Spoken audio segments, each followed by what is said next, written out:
The Breath of Life by George Catlin. Preface. No person on earth who reads this little work will condemn it. It is only a question how many millions may look through it and benefit themselves by adopting its precepts. The Author. The Breath of Life. This communication being made in the confident belief that very many of its readers may draw from it hints of the highest importance to the enjoyment and prolongation of their lives, requires no other apology for its appearance, nor detention of the reader from the information which it is designed to convey. With the reading portion of the world, it is generally known that I have devoted the greater part of my life in visiting and recording the looks of the various native races of North and South America, and during those researches observing the healthy condition and physical perfection of those people in their primitive state, as contrasted with the deplorable mortality, the numerous diseases and deformities in civilized communities, I have been led to search for, and able, I believe, to discover the main causes leading to such different results. During my ethnographic labors amongst those wild people, I have visited 150 tribes, containing more than 2 millions of souls, and therefore have had, in all probability, more extensive opportunities than any other man living of examining their sanitary system. And if, from those examinations, I have arrived at results of importance to the health and existence of mankind, I shall have achieved a double object in a devoted and toilsome life, and shall enjoy a twofold satisfaction in making them known to the world, and particularly to the medical faculty, who may perhaps turn them to good account. Man is known to be the most perfectly constructed of all the animals, and consequently he can endure more. He can out-travel the horse, the dog, the ox, or any other animal. He can fast longer. His natural life is said to be 70 years, while its real average length in civilized communities is but half equal to that of the brutes, whose natural term is not 1/3 as long. This enormous disproportion might be attributed to some natural physical deficiency in the construction of man, were it not that we find him in some phases of savage life enjoying almost equal exemption from disease and premature death as the brute creations,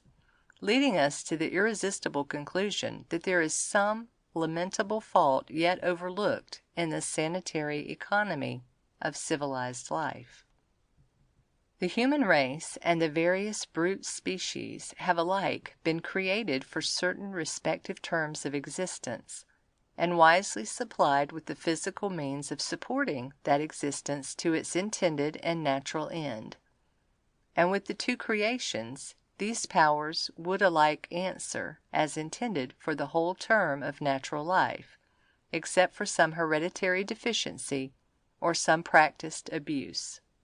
The horse, the dog, the ox, and others of brute creations, we are assured by the breeders of those animals, are but little subject to the fatal diseases of the lungs and others of the respiratory or digestive organs, nor to the diseases of the spine, to idiocy or deafness, and their teeth continuing to perform their intended functions to the close of natural life. Not 1 in 100 of these animals, with proper care and a sufficiency of food, would fail to reach that period unless destroyed by intention or accident. Mankind are everywhere a departure from this sanitary condition, though the native races oftentimes present a near approach to it, as I have witnessed amongst the tribes of North and South America, amongst whom, in their primitive condition, the above-mentioned diseases are seldom heard of, and the almost exceptional regularity, beauty, and soundness of their teeth last them to an advanced and old age. In civilized communities, better sheltered, less exposed, and with the aid of the ablest professional skill, the sanitary condition of mankind, with its variety, its complication and fatality of diseases, its aches and pains, and mental and physical deformities, presents a more lamentable and mournful list, which plainly indicates the existence of some extraordinary latent cause not as yet sufficiently appreciated, and which is the sole object of this little work to expose. From the bills of mortality which are annually produced in the civilized world, we learn that in London and other large towns in England and cities of the Continent, on an average, 1/2 of the human race die before they reach the age of 5 years, and 1/2 of the remainder die before they reach the age of 25, thus leaving but 1 in 4 to share the chances of lasting from the age of 25 to old age. Statistical accounts showed not many years past that in London 1/2 of the children died under 3 years. In Stockholm 1/2 died under 2 years, and in Manchester 1/2 died under 5 years. But owing to recent improved sanitary regulations, the numbers of premature deaths in those cities are much diminished, leaving the average proportions as first given, no doubt very near the truth, at the present time, and still a lamentable statement for the contemplation of the world, by which is seen the frightful gauntlet that civilized man runs in his passage through life. The sanitary condition of the savage races of North and South America, a few instances of which I shall give, not by quoting a variety of authors, but from estimates carefully made by myself whilst travelling among those people, will be found to present a striking contrast to those just mentioned, and so widely different as naturally and very justly to raise the inquiry into the causes leading to such dissimilar results. Several very respectable and credible modern writers have undertaken to show from a host of authors that premature mortality is greater amongst the savage than amongst the civilized races, which is by no means true, excepting amongst those communities of savages who have been corrupted, and their simple temperate modes of life changed by the dissipations and vices introduced among them by civilized people. In order to draw a fair contrast between the results of habits amongst the two races, it is necessary to contemplate the two people living in the uninvaded habits peculiar to each, and it would be well also for the writer who draws those contrasts to see with his own eyes the customs of the native races, and obtain his information from the lips of the people themselves, instead of trusting to a long succession of authorities, each of which has quoted from his predecessor, when the original one has been unworthy of credit, or has gained his information from unreliable or ignorant or malicious sources. There is perhaps no other subject upon which historians and other writers are more liable to lead the world into erroneous conclusions than that of the true native customs and character of the aboriginal races, and that from the universal dread and fear which have generally deterred historians and other men of science from penetrating the solitudes inhabited by these people in the practice of their primitive modes. There always exists a broad and moving barrier between savage and civilized communities, where the first shaking of hands and acquaintance take place, and over which the demoralizing and deadly effects of dissipation are taught and practiced, and from which, unfortunately, both for the character of the barbarous races and the benefit of science, the customs and the personal appearance of the savage are gathered and portrayed to the world. It has been too much upon this field that historians and other writers have drawn for the exaggerated accounts which have been published of the excessive mortality amongst the savage races of America, leading the world to believe that the actual premature waste of life caused by the dissipations and vices introduced, with the accompanying changes in the modes of living in such districts, were the proper statistics of those people. I have visited these semi-civilized degradations of savage life in every degree of latitude in North America, and to a great extent also in Central and South America, and as far as this system extends, I agree with those writers who have contended in general terms that premature mortality is proportionately greater amongst the native races than in civilized communities. But as I have also extended my visits and my inquiries into the tribes in the same latitudes, living in their primitive state and practicing their native modes, I offer myself as a living witness that whilst in that condition, the native races in North and South America are a healthier people, and less subject to premature mortality, save from the accidents of war and the chase, and also from smallpox and other pestilential diseases introduced among them, than any civilized race in existence. Amongst a people who preserve no records and gather no statistics, it has been impossible to obtain exact accounts of their annual deaths, or strict proportionate estimates of deaths before and between certain ages. But from verbal estimates given me by the chiefs and medical men in the various tribes, and whose statements may in general be relied on as very near the truth, there is no doubt but I have been able to obtain information on these points which may falsely be relied on as a just average of the premature mortality in many of those tribes, and which we have a right to believe would be found to be much the same in most of the others. As to the melancholy proportions of deaths of children in civilized communities already given, there is certainly no parallel to it to be found amongst the North or South American tribes, where they are living according to their primitive modes.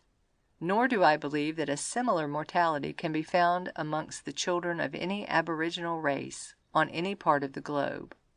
Amongst the North American Indians, at all events, where 2 or 3 children are generally the utmost results of a marriage, such a rate of mortality could not exist without soon depopulating the country. And as a justification of the general remark I have made, the few following instances of the numerous estimates which I received and recorded amongst the various tribes, I offer in the belief that they will be received as matters for astonishment, calling for some explanation of the causes of so wide a contrast between the bills of mortality in the two races. Whilst residing in a small village of Guarani of 250 persons, on the banks of the Rio Trombutas in Brazil, amongst the questions which I put to the chief, I desired to know, as near as possible, the number of children under 10 years of age which his village had lost in the last 10 years, a space of time over which his recollection could reach with tolerable accuracy. After he and his wife had talked the thing over for some time, they together made the following reply, that they could recollect but 3 deaths of children within that space of time. One of these was drowned, a second was killed by the kick of a horse, and the third was bitten by a rattlesnake. The small tribe or band living near the base of the Ucarai Mountains resembled much in their personal appearance and modes of life the numerous bands around them, all mounted on good horses, living in a country of great profusion, both of animal and vegetable food. The Sleepy Eyes, a celebrated chief of a band of Sioux in North America, living between the headwaters of the Mississippi and Missouri rivers, in reply to similar questions, also told me that in his band of 1,500 he could not learn from the women that they had lost any of their children in that time, except some 2 or 3 who had died from accidents. He told me that the women of his tribe had no instances of stillborn children, and they seemed not even to know the meaning of abortions. I asked him if any of their children were ever known to die from the pains of cutting their teeth, to which he replied that they always seemed to suffer more or less at that period, but that he did not believe that in the whole Sioux tribe a child ever died from that cause. This tribe I found to be living in their primitive condition. Amongst the tribe of the Mandans on the upper Missouri, a tribe of 2,000, and living entirely in their primitive state, I learned from the chiefs that the death of a child under the age of 10 years was a very unusual occurrence, and from an examination of the dead bodies in their cemetery at the back of their village, which were enveloped in skins and resting separately on little scaffolds of poles erected on the prairies, amongst some 150 of such I could discover but the embalmments of 11 children, which strongly corroborated in my mind the statements made to me by the chiefs, as to the infrequency of the deaths of children under the age above mentioned, and which I still further found, if not more strongly, corroborated in the collection of human skulls preserved and lying on the ground underneath the scaffolds. By the custom peculiar to this tribe, when the scaffolds decay on which the bodies rest and fall to the ground, the skulls which are bleached are carefully and superstitiously preserved in several large circles on the ground, and amongst several hundreds of these skulls I was forcibly struck with the almost incredibly small proportion of crania of children, and even more so in the most unexceptional completeness and soundness, and total absence of malformation, of their beautiful sets of teeth, of all ages, which are scrupulously kept together by the lower jaws being attached to the other bones of the head. In this tribe of 2,000, I learned also from the chiefs that there was not an instance of idiocy or lunacy, or of crooked spine, or hunchback, of deaf or dumb, or other deformity of a disabling kind. The instances which I have thus far stated as rather extraordinary cases of the healthfulness of their children in the above tribes are nevertheless not far different from many others which I have recorded in the numerous tribes which I have visited. And apparently the singular exemption of the Mandans which I have mentioned from mental and physical deformities is by no means peculiar to that tribe, but almost without exception is applicable to all the tribes of the American continent, where they are living in their primitive condition and according to their original modes. This tribe subsists chiefly on buffalo meat and maize, or Indian corn, which they raised to a considerable extent. Amongst the 2 millions of these wild people whom I have visited, I never saw or heard of a hunchback, crooked spine, though my inquiries were made in every tribe, nor did I ever see an idiot or lunatic amongst them, though I heard of some 3 or 4 during my travels, and perhaps as many deaf and dumb. Some writers upon whom the world have relied for a correct account of the customs of the American Indians have assigned the cause of the almost entire absence of mental and physical deformities among these people, that they are in the habit of putting to death all who are thus afflicted. But such is not only an unfounded and unjust, but disgraceful assumption on the part of those by whom the opinions of the world have been led. On the contrary, in every one of the very cases of the kind which I have met or could hear of amongst the 2 millions of these people, these unfortunate creatures were not only supplied and protected with extraordinary care and sympathy, but were in all cases guarded with a superstitious care, as the probable receptacles of some important mystery designed by the Great Spirit, for the undoubted benefit of the families or tribes to which they belonged. Sharitarrufe, an aged and venerable chief of the Pawnee Picts, a powerful tribe living on the headwaters of the Arkansas River at the base of the Rocky Mountains, told me in answer to questions, "We very seldom lose a small child. None of our women have ever died in childbirth. They have no medical attendants on these occasions. We have no idiots or lunatics or any deaf and dumb or hunchbacks, and our children never die in teething." This tribe I found living entirely in their primitive state, their food, buffalo flesh and maize, or Indian corn. Skyforocka, chief of the Kiowas, a small tribe on the headwaters of the Red River in western Texas, replied to me, "My wife and I have lost 2 of our small children, and perhaps 10 or 12 have died in the tribe in the last 10 years. We have lost none of our children by teething. We have no idiots, no deaf and dumb, nor hunchbacks. This tribe I found living in their primitive condition, their food buffalo flesh and venison." Claremont, chief of the Osage, replied to my questions. Before my people began to use fire water, it was a very unusual thing for any of our women to lose their children. But I am sorry to say that we lose a great many of them now. We have no fools or idiots, no deaf and dumb, and no hunchbacks. Our women never die in childbirth, nor have dead children. Nakaw, chief of the Winnebagos in Wisconsin, the remnant of a numerous and warlike tribe, now semi-civilized and reduced. Our children are not now near so healthy as they were when I was a young man. It was then a very rare thing for a woman to lose her child. Now it is a very difficult thing to raise them. To which his wife added, "Since our husbands have taken to drink so much whiskey, our babies are not so strong, and the greater portion of them die. We cannot keep them alive." The chief continued, "We have no idiots, no deaf and dumb, and no hunchbacks. Our women never die in childbirth, and they do not allow doctors to attend them on such occasions. Food of this tribe: fish, venison, and vegetables." Kemonfa, chief of the Kaskaskias on the Missouri, once a powerful and warlike tribe, told me that he could recollect when the children of his tribe were very numerous and very healthy, and they had then no idiots, no deaf and dumb, nor hunchbacks, but that the smallpox and whiskey had killed off the men and women, and the children died very fast.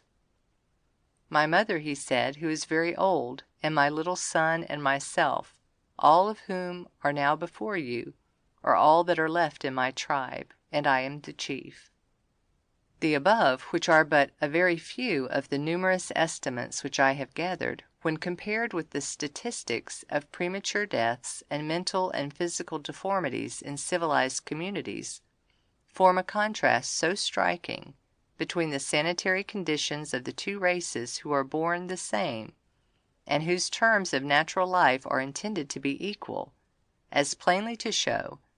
that through the veil of their existence in civilized races there must be some hidden cause of disease not yet sufficiently appreciated, and which the materia medica has not effectively reached. Under this conviction I have been stimulated to search amongst the savage races for the causes of their exemption from,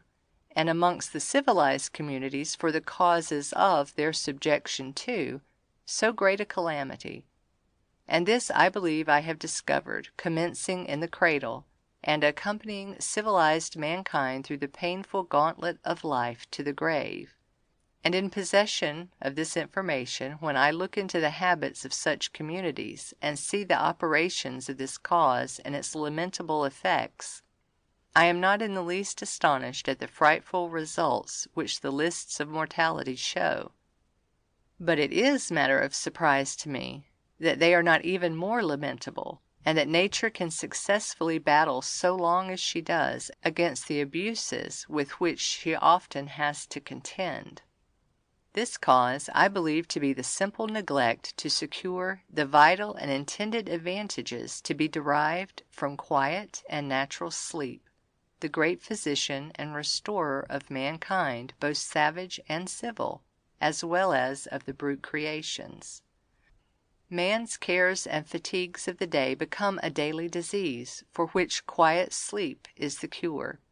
And the all-wise Creator has so constructed him that his breathing lungs support him through that sleep like a perfect machine, regulating the digestion of the stomach and the circulation of the blood, and carrying repose and rest to the utmost extremity of every limb. And for the protection and healthy working of this machine through hours of repose, he has formed him with nostrils intended for measuring and tempering the air that feeds this moving principle and fountain of life, and in proportion as the quieting and restoring influence of the lungs in natural repose is carried to every limb and every organ,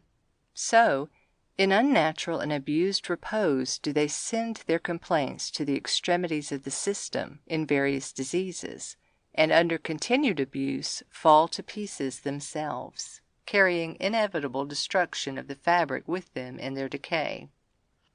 The two great and primary phases in life, mutually dependent on each other, are waking and sleeping. and the abuse of either is sure to interfere with the other. For the first of these there needs a lifetime of teaching and practice.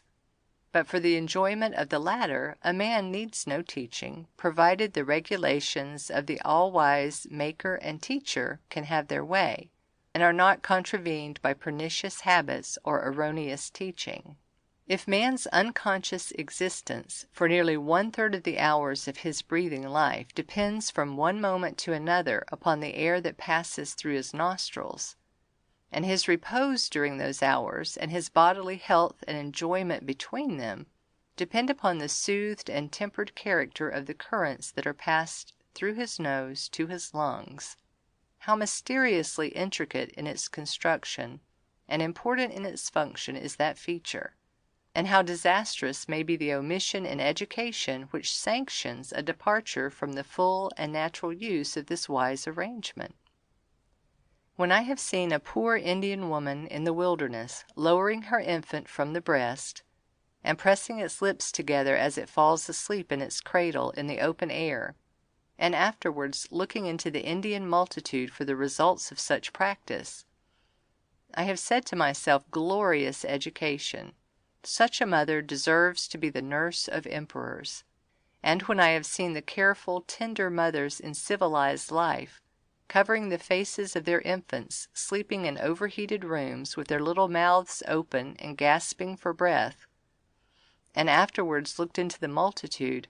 I have been struck with the evident evil and lasting results of this incipient stage of education, and have been more forcibly struck and shocked when I have looked into the bills of mortality, which I believe to be so frightfully swelled by the results of this habit, thus contracted and practised in contravention to nature's design. There is no animal in nature excepting man that sleeps with the mouth open. And with mankind I believe the habit, which is not natural, is generally confined to civilized communities where he is nurtured and raised amidst enervating luxuries and unnatural warmth, where the habit is easily contracted, but carried and practised with great danger to life in different latitudes and different climates,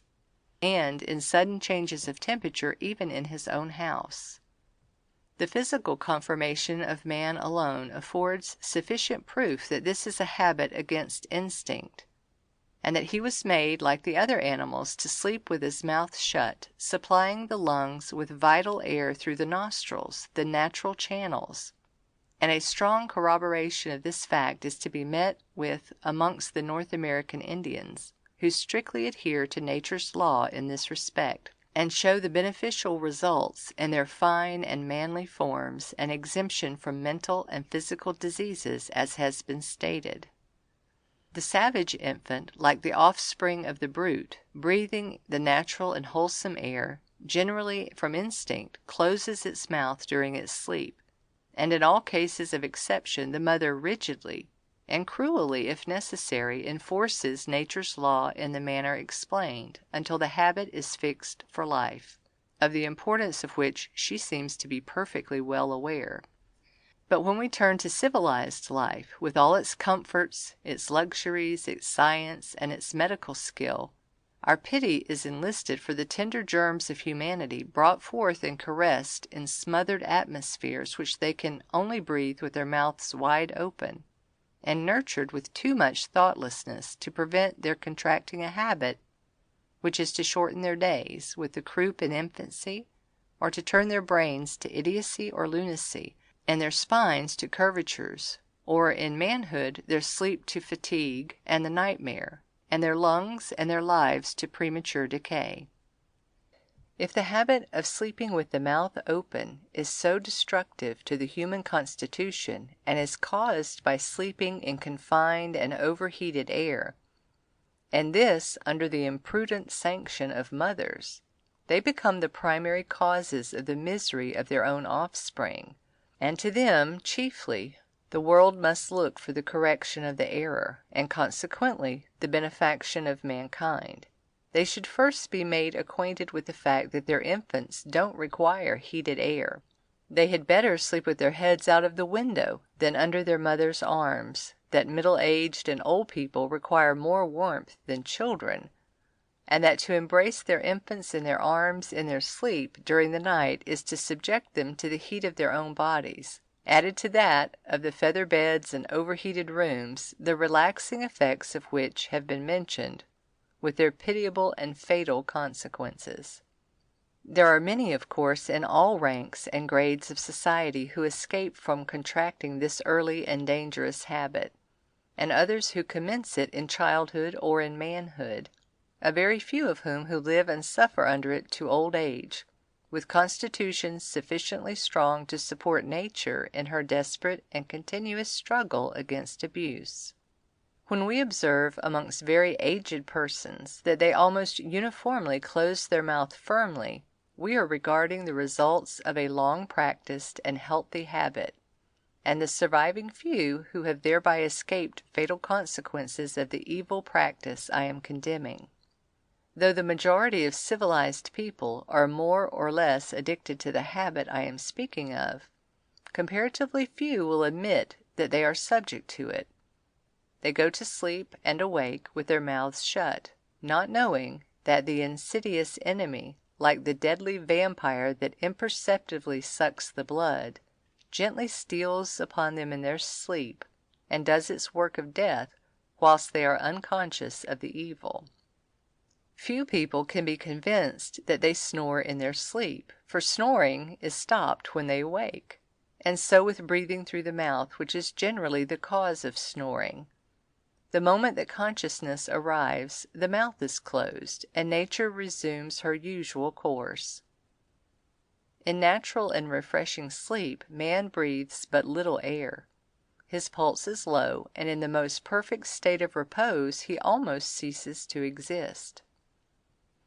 This is necessary and most wisely ordered, that his lungs, as well as his limbs, may rest from the labor and excitements of the day. Too much sleep is often said to be destructive to health, but very few persons will sleep too much for their health, provided they sleep in the right way. Unnatural sleep, which is irritating to the lungs and the nervous system, fails to afford that rest which sleep was intended to give, and the longer one lies in it, the less will be the enjoyment and length of his life. Anyone waking in the morning, at his usual hour of rising, and finding by the dryness of his mouth that he has been sleeping with his mouth open, feels fatigued and a wish to go to sleep again, and convinced that his rest has not been good, he is ready to admit the truth of the statement above made. There is no perfect sleep for man or brute with the mouth open. It is unnatural, and a strain upon the lungs which the expression of the countenance and the nervous excitement plainly show. Lambs, which are nearly as tender as human infants, commence immediately after they are born to breathe the chilling air of March and April both night and day, asleep and awake, which they are able to do, because they breathe it in the way nature designed them to breathe. Newborn infants in the savage tribes are exposed to nearly the same necessity, which they endure perfectly well, and there is no reason why the opposite extreme should be practiced in the civilized world, entailing so much misfortune and misery on mankind. It is a pity that at the very starting point of life man should be started wrong, that mothers should be under the erroneous belief that while their infants are awake they must be watched, but asleep they are doing well enough. Education is twofold, mental and physical, the latter of which alone at this early stage can be commenced, and the mother should know that sleep, which is the great renovator and regulator of health, and in fact the food of life, should be enjoyed in the manner which nature has designed, and therefore that her closest scrutiny and watchfulness, like that of the poor Indian woman, should guard her infant in those important hours when the shooting germs of constitution are starting, on which are to depend the happiness or misery of her offspring. It requires no more than common sense to perceive that mankind, like all the brute creations, should close their mouths when they close their eyes in sleep, and breathe through their nostrils, which were evidently made for that purpose, instead of dropping the under jaw and drawing an overdraught of cold air directly on the lungs through the mouth, and that in the middle of the night, when the fires have gone down and the air is at its coldest temperature, the system at rest, and the lungs the least able to withstand the shock. For those who have suffered with weakness of the lungs or other diseases of the chest, there needs no proof of this fact, and of those, if any, who are yet incredulous, it only requires that they should take a candle in their hand and look at their friends asleep and snoring, or with the nightmare, or without it, with their eyes shut and their mouths wide open, the very pictures of distress, of suffering, of idiocy and death, when nature designed that they should be smiling in the soothing and invigorating forgetfulness of the fatigues and anxieties of the day, which are dissolving into pleasurable and dreamy shadows of realities gone by. Whoever waked out of a fit of the nightmare in the middle of the night with his mouth strained open and dried to a husk, not knowing when or from where the saliva was coming to moisten it again, without being willing to admit the mischief that such a habit might be doing to the lungs, and consequently to the stomach, the brain, the nerves, and every other organ of the system, who, like myself, has suffered from boyhood to middle age everything but death from this enervating and unnatural habit, and then by a determined and uncompromising effort has thrown it off, and gained, as it were, a new lease of life and the enjoyment of rest, which have lasted him to an advanced age through all exposures and privations, without admitting the mischief of its consequences. Nothing is more certain than that for the preservation of human health and life, that most mysterious and incomprehensible self-acting principle of life which supports us through the restoring and unconscious veil of sleep, should be protected and aided in every way which nature has prepared for the purpose, and not abused and deranged by forcing the means of its support through a different channel. We are told that the breath of life was breathed into man's nostrils. Then why should he not continue to live by breathing it in the same manner? A recently invented aid for the lungs, which the usual efforts for pecuniary results, and the accustomed and unfortunate rage for novelties that have been pushing into extensive use, has been doing great mischief in society during the last few years, and by its injudicious use I believe thousands on thousands have been hurried to the grave. I refer to the respirators, so extensively in use and as generally in fashion among the fair sex. For persons very weak in the lungs, and who have contracted the habit so strong and so long that they cannot breathe excepting through the open mouth, this appliance may be beneficial in the open air. But thousands of others, to be eccentric or fashionable, place it over their mouths when they step into the street, and to make any use of it must open their mouths and breathe through it, by which indiscretion they are thoughtlessly contracting the most dangerous habit which they can subject themselves to, and oftentimes catching their death in a few days or in a few hours, little aware that closed lips are the best protection against cold air, and their nostrils the best and safest of all respirators, which stops cherry stones and fifle bones from entering the stomach. This intricate organization in the structure of man, unaccountable as it is, seems in a measure divested of mystery, when we find the same phenomenon, and others perhaps even more surprising, in the physical conformation of the lower order of animals, and we are again more astonished when we see the mysterious sensitivities of that organ instinctively and instantaneously separating the gases, as well as arresting and rejecting the material impurities of the atmosphere. This unaccountable phenomenon is seen in many cases. We see the fish surrounded with water, breathing the air upon which it exists. It is a known fact that man can inhale through his nose for a certain time mephitic air in the bottom of a well without harm, But if he opens his mouth to answer a question or calls for help, in that position his lungs are closed and he expires. Most animals are able to inhale the same for a considerable time without destruction of life, and no doubt solely from the fact that their respiration is through the nostrils, in which the poisonous effluvia are arrested. There are many mineral and vegetable poisons also which can be inhaled by the nose without harm, but if taken through the mouth destroy life. And so with poisonous reptiles and poisonous animals. The man who kills the rattlesnake or the copperhead and stands alone over it keeps his mouth shut and receives no harm. But if he has companions with him with whom he is converting over the carcasses of these reptiles, he inhales the poisonous effluvia through his mouth and becomes deadly sick, and in some instances death ensues.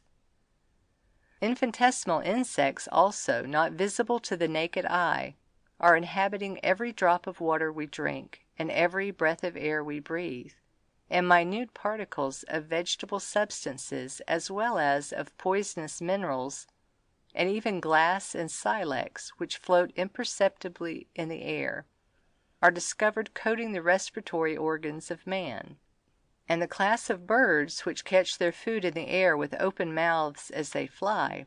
receive these things in quantities, even in the hollow of their bones, where they are carried and lodged by the currents of air, and detected by microscopic investigation. Against the approach of these things to the lungs and to the eye, nature has prepared the guard by the mucous and organic arrangements calculated to arrest their progress. Were it not for the liquid in the eye, arresting, neutralizing, and carrying out the particles of dust communicated through the atmosphere, man would soon become blind. And but for the mucus in his nostrils, absorbing and carrying off the poisonous particles and effluvia for the protection of the lungs and the brain, mental derangement, consumption of the lungs, and death would ensue. How easy and how reasonable it is to suppose, then, that the inhalation of such things to the lungs through the expanded mouth and throat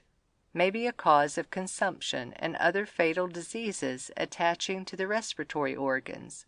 and how fair a supposition also that the deaths from the dreadful epidemics such as cholera, yellow fever, and other pestilences are caused by the inhalation of animalcules in the infected districts, and that the victims to these diseases are those portions of society who inhale the greatest quantities of those poisonous insects to the lungs and to the stomach. In man's waking hours, when his limbs and muscles and his mind are all in action, there may be but little harm in inhaling through the mouth, if he be in a healthy atmosphere, and at moments of violent action and excitement it may be necessary. But when he lies down at night to rest from the fatigues of the day, and yields his system and all his energies to the repose of sleep, and his volition and all his powers of resistance are giving way to its quieting influence, if he gradually opens his mouth to its widest strain, he lets the enemy in that chills his lungs, that racks his brain, that paralyzes his stomach, that gives him the nightmare, brings him the imps and fairies that dance before him during the night, and during the following day, headache, toothache, rheumatism, dyspepsia, and the gout. That man knows not the pleasures of sleep. He rises in the morning more fatigued than when he retired to rest, takes pills and remedies through the day, and renews his disease every night. A guilty conscience is even a better guarantee for peaceful rest than such a treatment of the lungs during the hours of sleep.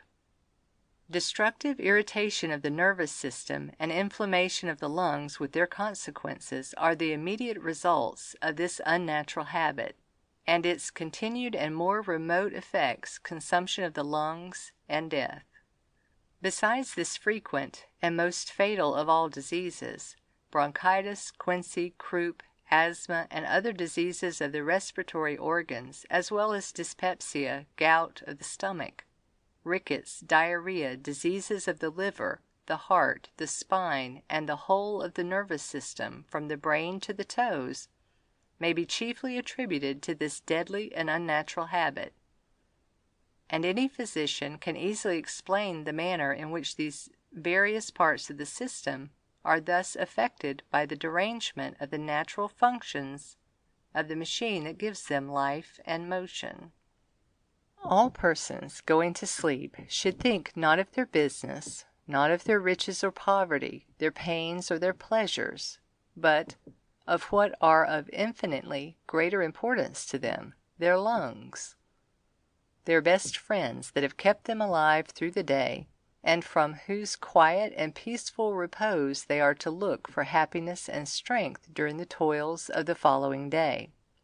They should first recollect that their natural food is fresh air, and next that the channels prepared for the supply of that food are the nostrils, which are supplied with the means of purifying the food for the lungs,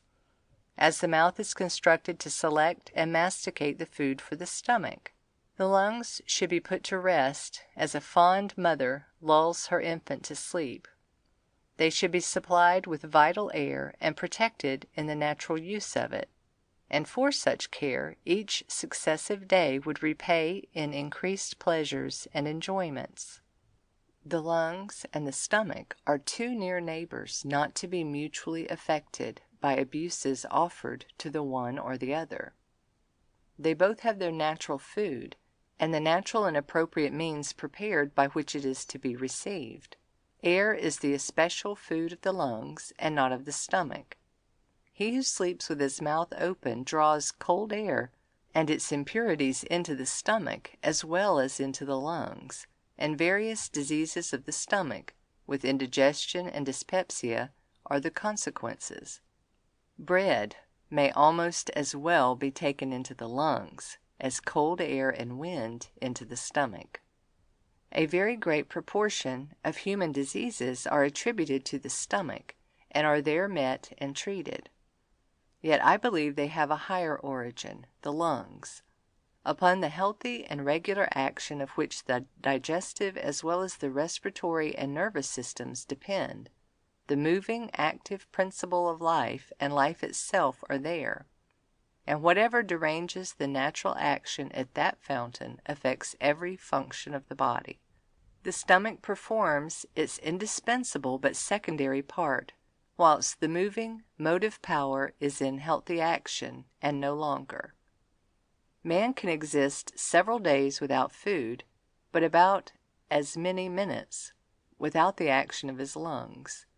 Men habitually say they don't sleep well because something is wrong in their stomachs, when the truth may be that their stomachs are wrong because something is wrong in their sleep.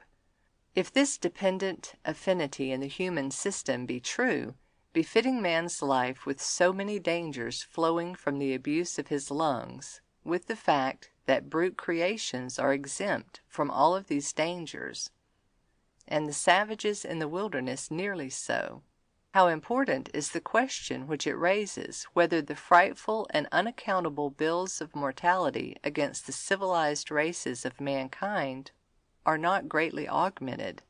if not chiefly caused, by this error of life,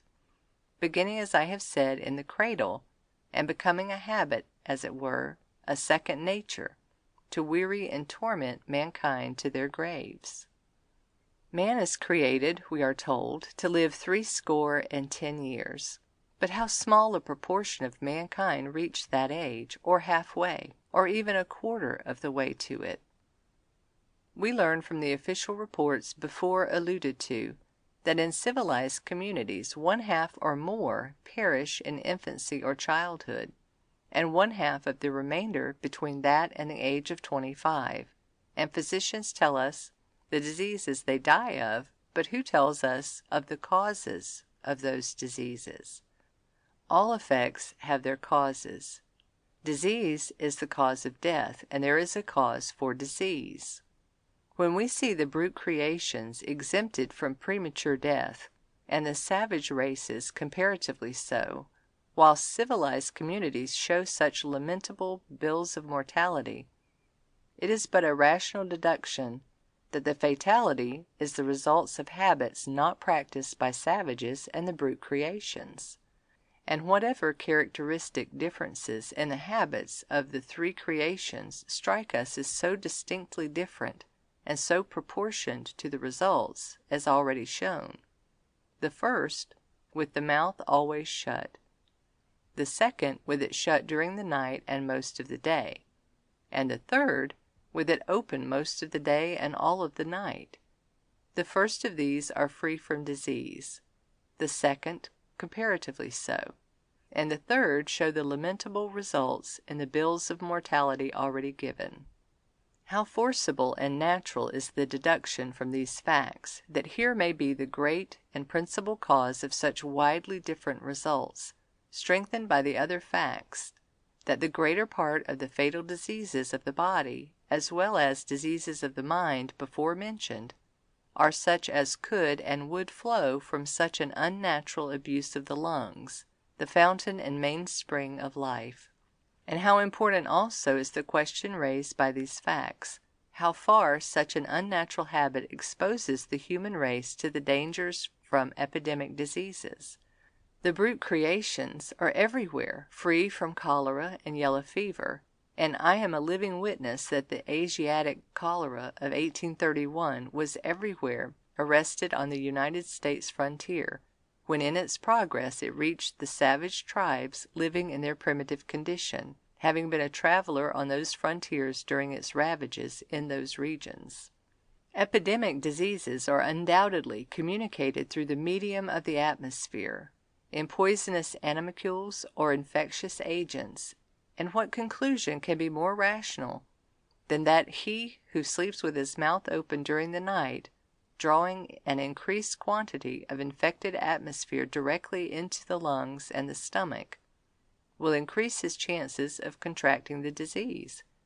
And how interesting to science, and how infinitely important to the welfare of the human race, might yet be the inquiry whether the thousands and millions of victims to cholera and yellow fever were not those very portions of society who were in the habit of sleeping with their mouths open, in the districts infected with those awful scourges.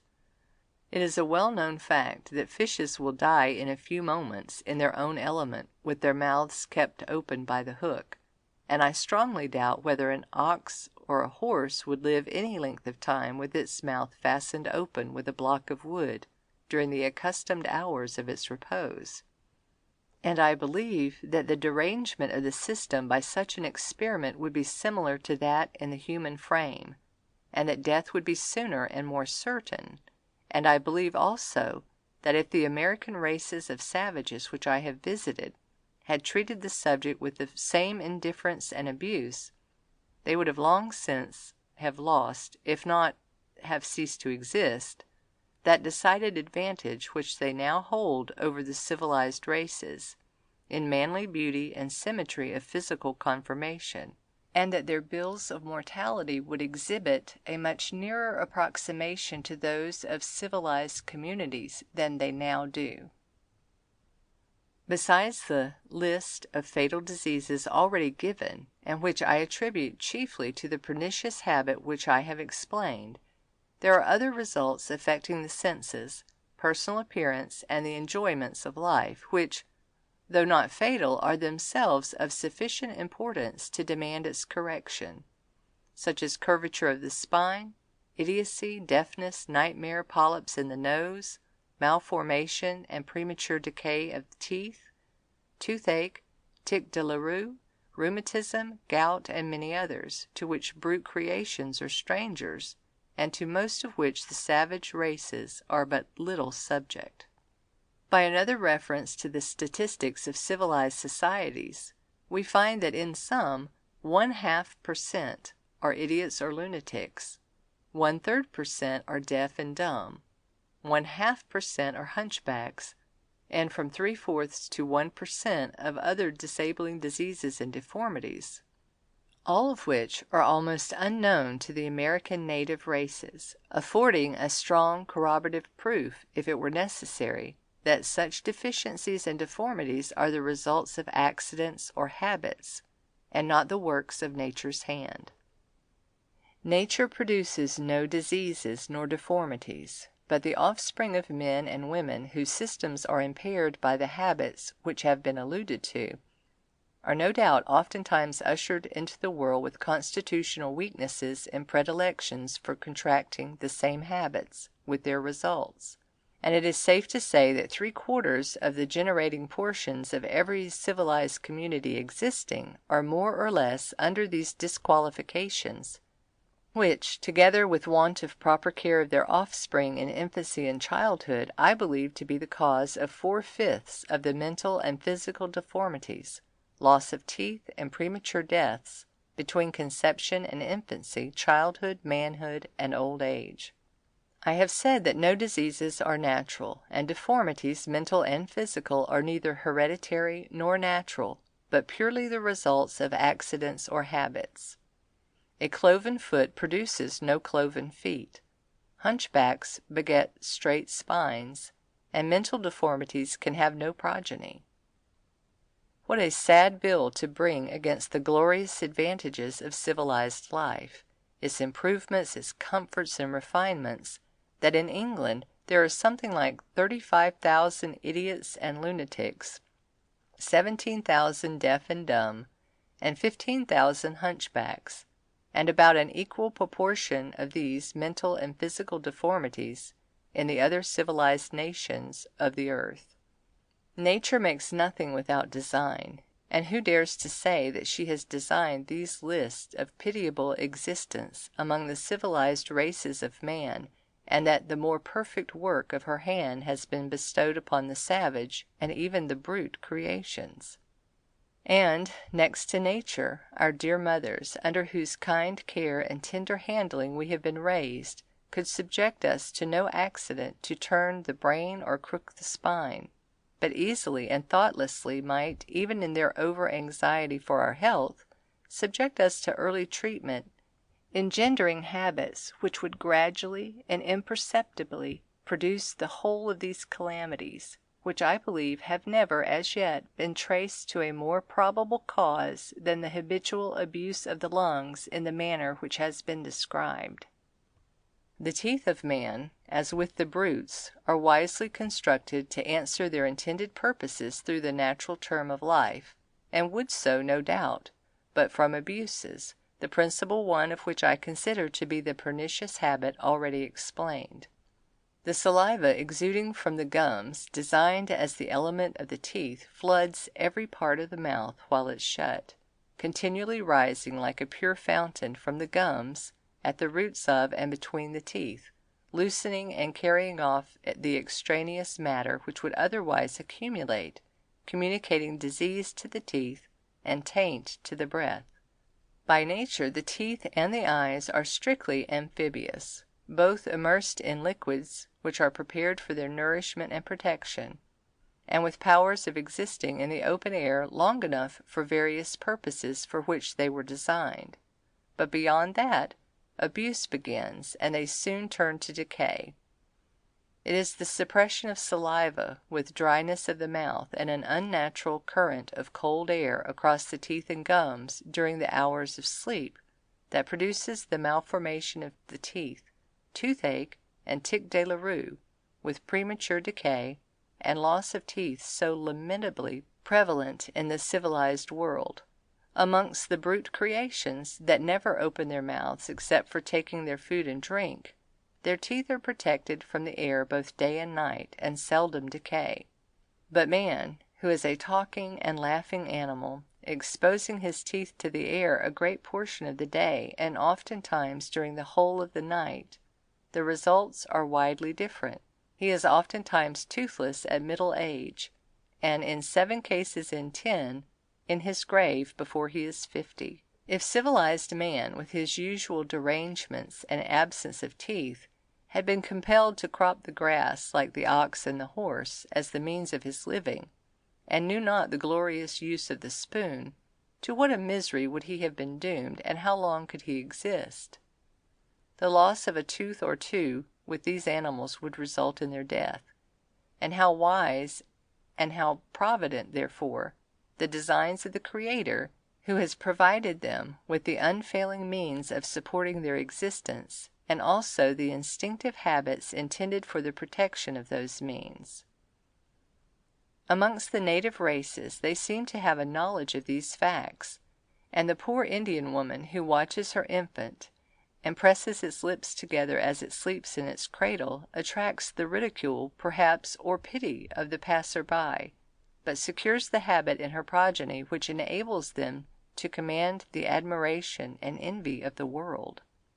These people who talk little and sleep naturally have no dentist nor dentifrice, nor do they require either. Their teeth almost invariably rise from the gums and arrange themselves as regular as the keys of the piano, and without decay or aches, preserve the soundness and enamel and powers of mastication to old age, and there are no sufficient reasons assigned yet why the same results or nearly such may not be produced among the more enlightened races by similar means.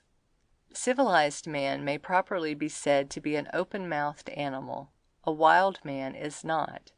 An Indian warrior sleeps and hunts and smiles with his mouth shut, and with seeming reluctance opens it even to eat or to speak.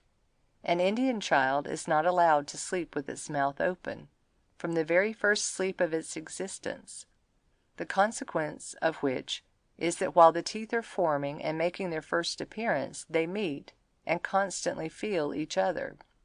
and taking their relative natural positions, form that healthful and pleasing regularity which has secured to the American Indians as a race perhaps the most manly and beautiful mouths in the world. Nature makes no derangements or deformities in teeth or mouths, but habits or accidents produce the disagreeable derangements of the one, and consequently the disgusting expressions of the other, which are so often seen. With the brute creations, where there is less chance for habits or accidents to make derangements, we see the beautiful system of the regularity of the works of nature's hand, and in their soundness and durability the completeness of her works, which we have no just cause to believe has been stinted in the physical construction of man.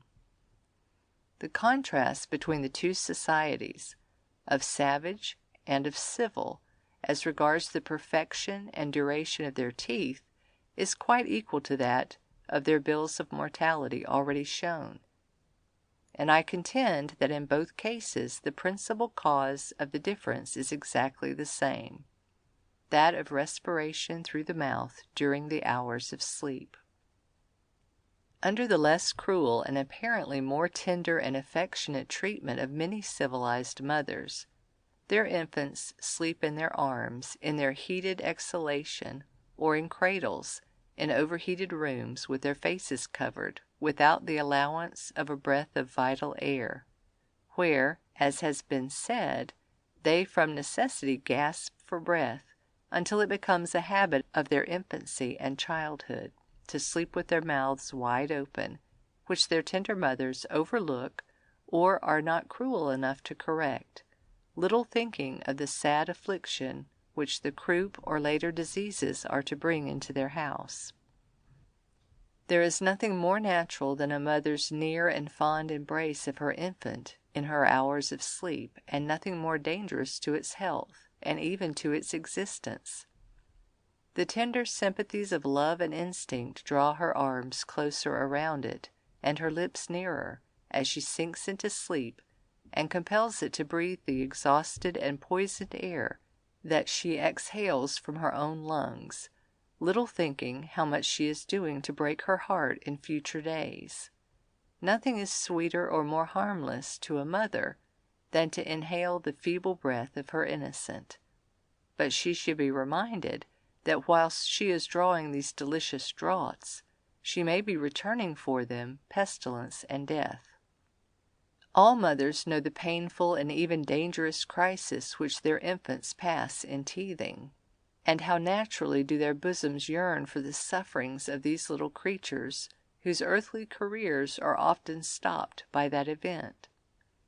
Amongst the savage races we have seen that death seldom if ever ensues from this cause, and how easy it is to perceive that unnatural pains, and even death, may be caused by the habit of infants sleeping with their mouths strained open, and exposed to the cold air, when the germs of the teeth are first making their appearance.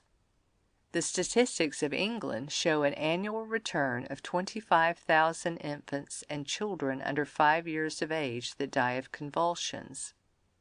What causes so probable for those convulsions as teething and the croup, and what more probable cause for the unnatural pains of teething and the croup than the infernal habit which I am condemning? At this tender age, and under the kind treatment just mentioned, is thoughtlessly laid the foundation for the rich harvests which the dentists are reaping in most parts of the civilized world. The infant passes 2/3 of its time in sleep, with its mouth open, while the teeth are presenting themselves in their tender state, to be chilled and dried in the currents of air passing over them, instead of being nurtured by the warmth and saliva intended for their protection, when they project to unnatural and unequal lengths, or take different and unnatural directions, producing those disagreeable and unfortunate combinations which are frequently seen in civilized adult societies, and oftentimes sadly disfiguring the human face for life. While there are a great many persons in all civilized societies who adhere to the designs of nature in the habits above referred to, how great a proportion of the individuals of those societies carry on their faces the proofs of a different habit brought from their childhood, which their constitutions have so far successfully battled against, until, as has been said, it becomes like a second nature, and a matter of necessity even during their waking hours and the usual avocations of life, to breathe through the mouth, which is constantly open, while the nasal ducts being vacated, like vacated roads that grow up to grass and weeds, become the feet of polypus and other diseases.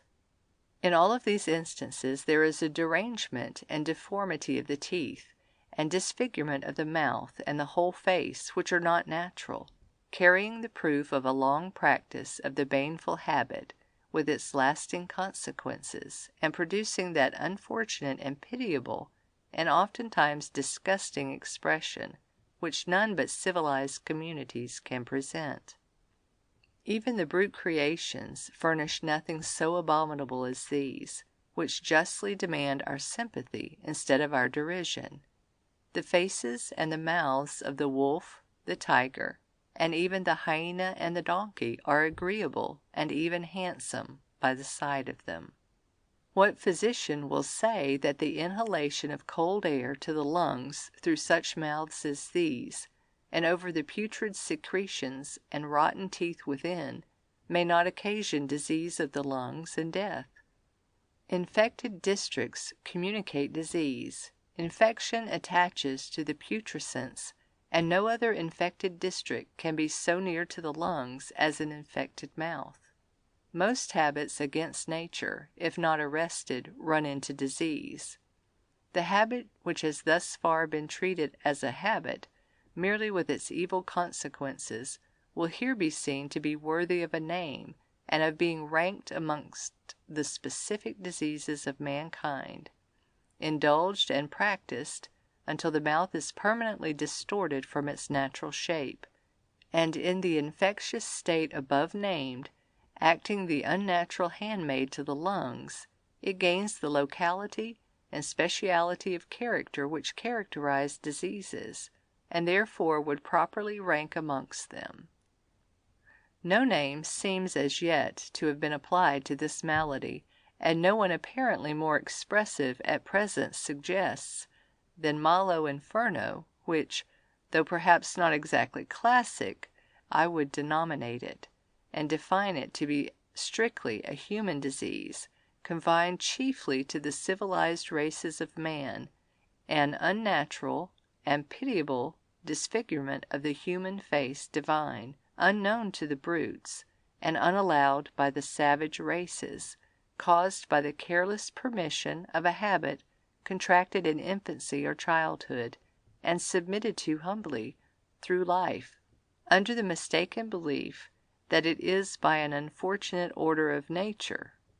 Its remedy, in neglect of the specifics to be proposed in the following pages, the grave,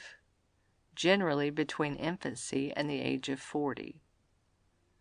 The American Indians call the civilized races pale faces and black mouths, and to understand the full force of these expressions, it is necessary to live a while amongst the savage races, and then to return to civilized life. The author has had ample opportunities of testing the justness of these expressions, and has been forcibly struck with the correctness of their application on returning from savage to civilized society. A long familiarity with red faces and closed mouths affords a new view of our friends when we get back, and fully explains to us the horror which a savage has of a pale face, and his disgust with the expression of open and black mouths. No man or woman with a handsome set of teeth keeps the mouth habitually open,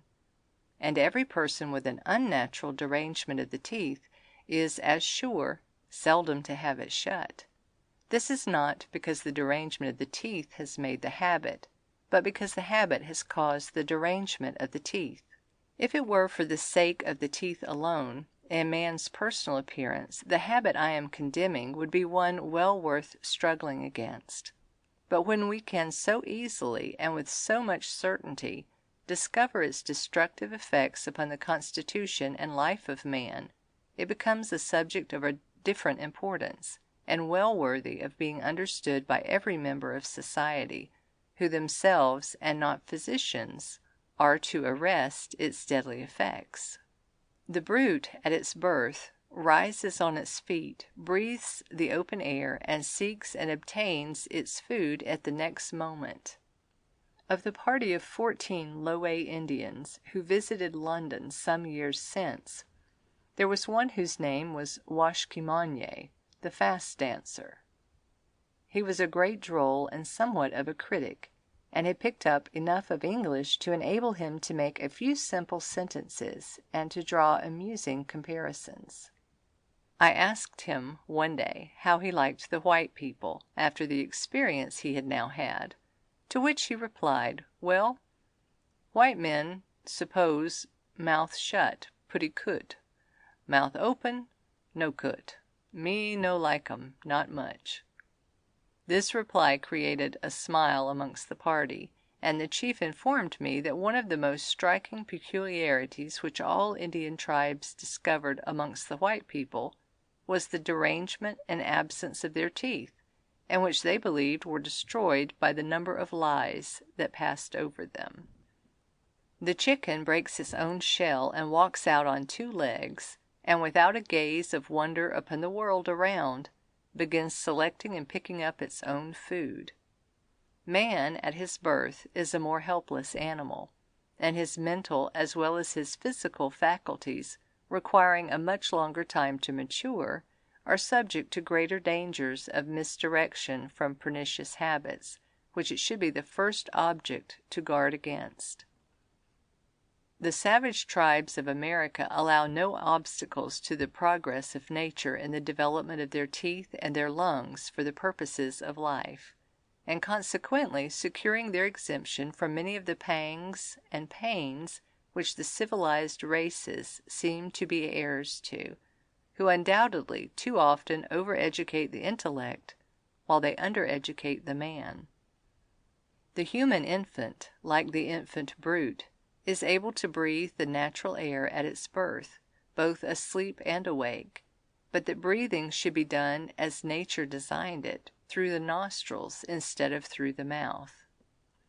The savage mother, instead of embracing her infant in her sleeping hours, in the heated exhalation of her body, places it at her arm's length from her, and compels it to breathe the fresh air, the coldness of which generally prompts it to shut the mouth,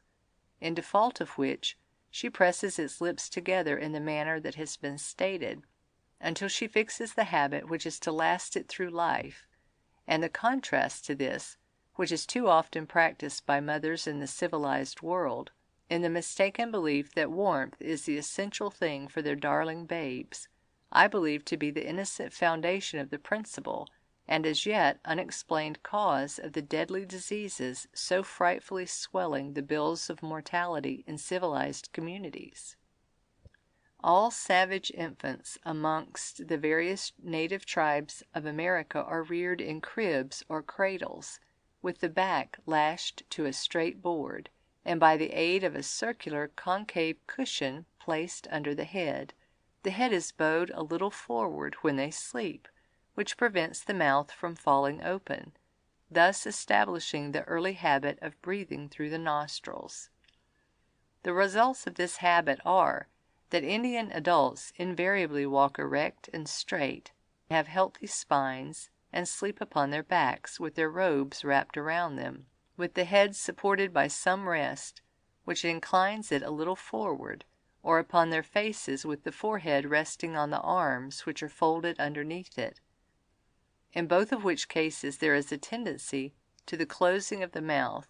and their sleep is therefore always unattended with the nightmare or snoring. Lying on the back is thought by many to be an unhealthy practice, and a long habit of sleeping in a different position may even make it so. But the general custom of the savage races of sleeping in this position from infancy to old age affords very conclusive proof that if commenced early in life it is the healthiest for general posture that can be adopted. It is very evident that the back of the head should never be allowed in sleep to fall to a level with the spine, but should be supported by a small pillow to elevate it a little, without raising the shoulders or bending the back, which should always be kept straight. The savages with their pillows, like the birds in the building of their nests, make no improvements during the lapse of ages, and seem to care little if they are blocks of wood or of stone, provided they elevate the head to the required position. With the civilized races, where everything is progressive, and luxuries especially so, pillows have increased in longitudinal dimensions until they too often form a support for the shoulders as well as the head, thereby annulling the object for which they were originally intended, and for which alone they should be used. All animals lower the head in sleep, and mankind, with a small support under it inclining it a little forward, assume for it a similar position. This elderly and excellent gentleman, from a long, and therefore necessary, habit,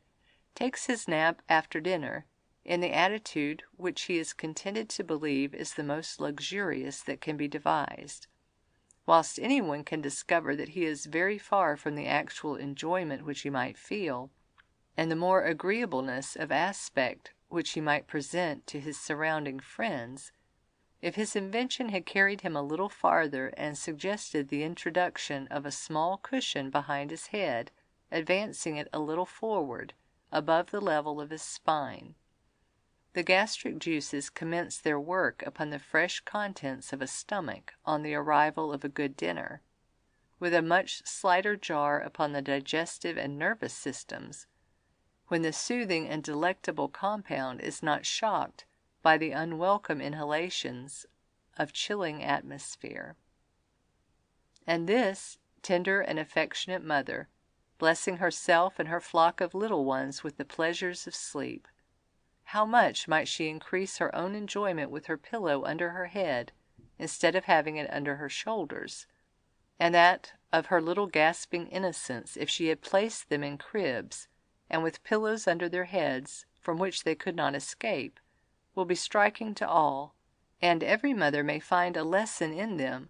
worth her studying, either for improvements in her own nursery, or for teaching those who may stand more in need of nursery reform than herself. So far back as the starting point in life, I believe man seldom looks for the causes of the pangs and pains which beset and torture him in advanced life, but in which, far back as it may be, they may have had their origin. Little does he think that his aching, deformed, and decaying teeth were tortured out of their natural arrangement and health in the days of their formation by the cold draughts of air across them, or that the consumption of his decaying lungs has been caused by the same habit, and that habit was the result of the actual tenderness but oversight of his affectionate mother when he slept in her arms or in the cradle.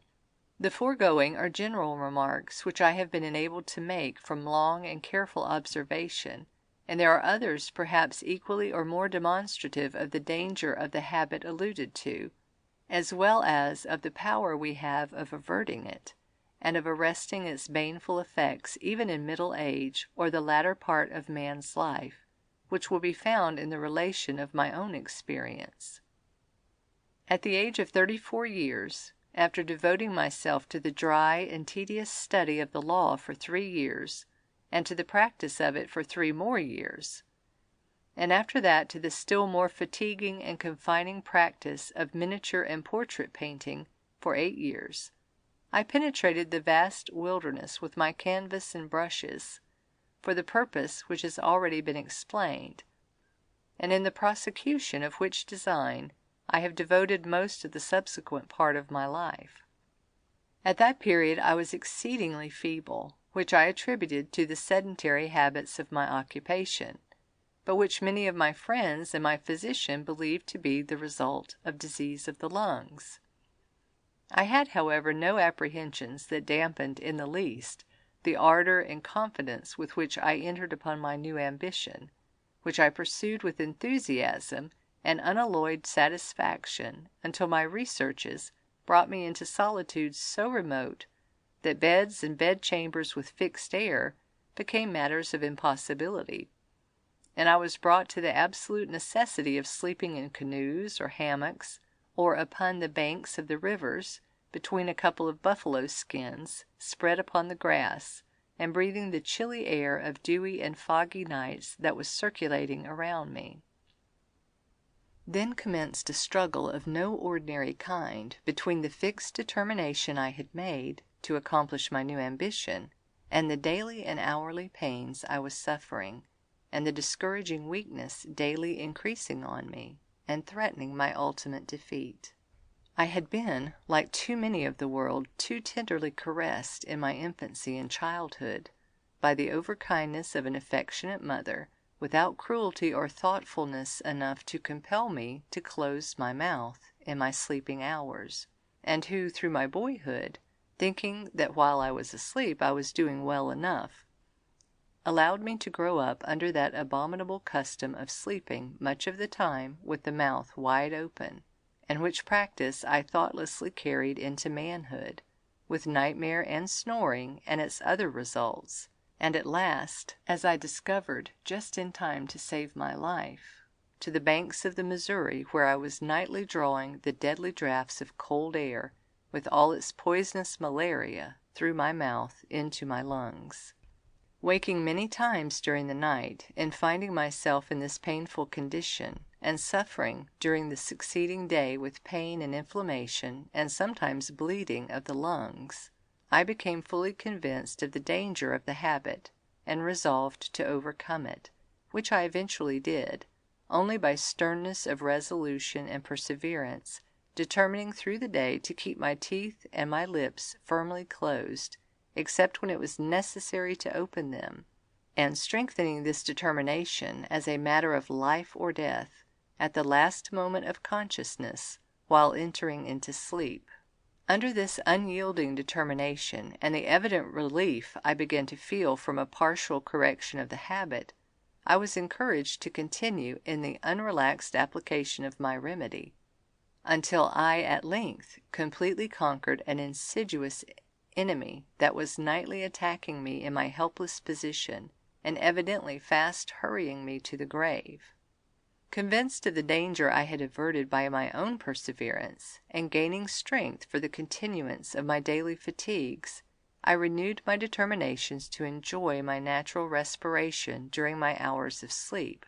which I afterwards did, without difficulty, in all latitudes, in the open air, during my subsequent years of exposure in the wilderness, and have since done so to the present time of my life, when I find myself stronger and freer from aches and pains than I was from my boyhood to middle age, and in all respects enjoying better health than I did during that period. I mention these facts for the benefit of my fellow beings, of whom there are tens and hundreds of thousands suffering from day to day from the ravages of this insidious enemy that preys upon their lungs in their unconscious moments, who know not the cause of their sufferings, and find not the physician who can cure them. Finding myself so evidently relieved from the painful and alarming results of a habit which I recollected to have been brought from my boyhood, I became forcibly struck with the custom I had often observed, and to which I have before alluded, of the Indian women pressing together the lips of their sleeping infants, for which I could not at first imagine the motive, but which was now suggested to me in a manner which I could not misunderstand, and appealing to them for the object of so apparently a cruel mode, I was soon made to understand both by their women and their medicine men that it was done to ensure their good looks and prolong their lives. And by looking into their communities and contrasting their sanitary condition with the bills of mortality amongst the civilized races, I am ready to admit the justness of their reply, and I am fully convinced of the advantages those ignorant races have over us in this respect, not from being ahead of us, but from being behind us, and consequently not so far departed from nature's wise and provident regulations as to lose the benefit of them. From the whole amount of observations I have made amongst the two classes of society, added to my own experience as explained in the foregoing pages, I am compelled to believe, and feel authorized to assert, that a great proportion of the diseases prematurely fatal to human life, as well as mental and physical deformities and destruction of the teeth, are caused by the abuse of the lungs in the mal-respiration of sleep, and also that the pernicious habit, though contracted in infancy or childhood or manhood, may generally be corrected by a steady and determined perseverance, based upon a conviction of its baneful and fatal results. The great error is most frequently committed, and there is the proper place to correct or prevent it, at the starting point when the germs are tender and taking their first impressions, which are to last them through life. It is then, too, that the fondest and tenderest sympathies belonging to the human breast are watching over them, and it is only necessary for those kind guardians to be made aware of the danger of thoughtless habits which their overindulgence may allow their offspring to fall into. It is to mothers, and truly not to physicians or medicines, that the world are to look for the remedy of this evil, and the physical improvements of mankind, and the prolongation of human existence effected by it. Children, I have said, are not born hunchbacks, but a habit of sleeping thus in the varying temperatures of the night might make them such. Infants are not born idiots or lunatics, but a habit of sleeping thus in sudden changes of weather would tend to make them so, and in the countries where infants sleep thus, the above deformities scarcely exist, while in England, as has been shown, there are 20,000 of the first of these, and 35,000 of the latter. How significant and important the deductions from these simple facts, if they be facts, and who will contradict them? If physicians and surgeons gain fame for occasionally conquering the enemy in combat, what laurels and what new title should await the fair diplomatists who will keep the enemy out of the field, the affectionate mothers who, like the Indian woman, will sit by their sleeping infants and watch and guard them through their childhood against the departure from one of nature's most wise and important regulations designed for their health and happiness. If the great majority of this sort of evil has its origin in that early period of life, its correction comes directly under the mother's province, and there certainly can be no better guarantee for the benefit of coming generations than that mothers should be made fully sensible of the evil, and of their own power to avert it. And to mothers, I would in the first place say, for the sakes of your infants unborn, and for your own lives' sakes, draw the curtain, not of your bed, but of your lungs, when you retire to rest, availing yourselves and your offspring of the full benefit of the peaceful and invigorating repose which nature has prepared for you, to enable you to meet with success the events to which you are approaching. And when nature has placed in your arms, for your kind care, the darling objects of your tenderest affections, not to forget that she has prepared and designed them to breathe the open air, and that when they sleep in your embrace, in heated rooms and feather beds, they sleep in a double or treble heat, the thoughtless consequences of which will be likely to break your hearts in future life. Rest assured that the great secret of life is the breathing principle, for which nature has rightly prepared the material and the proper mode of using it. And at the incipient stage of life, where mothers are the physicians, is the easiest place to contract habits against nature or to correct them, and that there is woman's post, her appropriate sphere, where she takes to herself the sweetest pleasures of her existence, and draws the highest admiration of the world, whilst, like a guardian angel, she is watching over and giving direction to the destinies of man.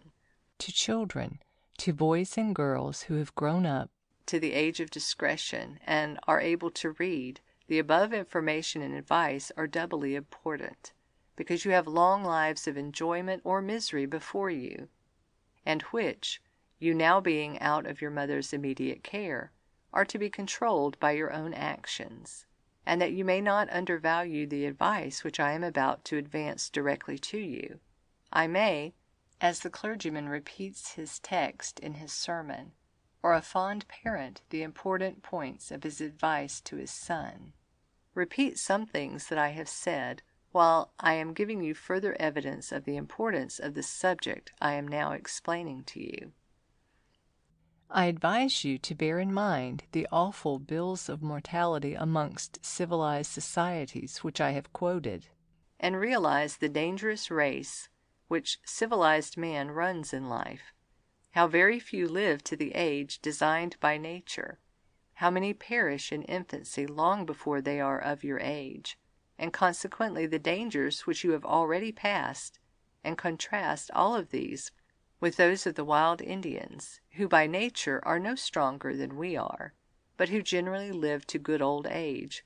with comparatively few bodily pains in life, and their teeth almost uniformly regular and sound, without the aid of dentists and toothbrushes.